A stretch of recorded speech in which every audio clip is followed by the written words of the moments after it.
بازار نسبت به روز قبل خیلی بهتره. این 3-4 روزی است که خوب شده، خدا رو شکر. این نسبت به چند روز گذشته خیلی بهتر شده، بازار فرق کرده.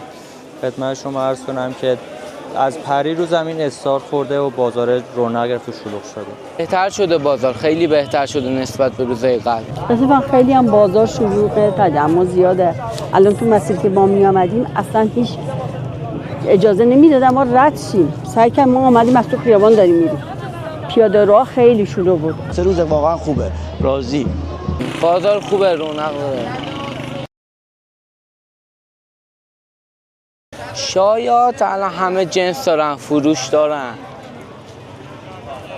این که تو فضای مجازی میگن الکیه. این شبکه‌های مجازی هن. عملا میخوان منحرف کنن مردم نیام، میخوان تبلیغات سو انجام بدن.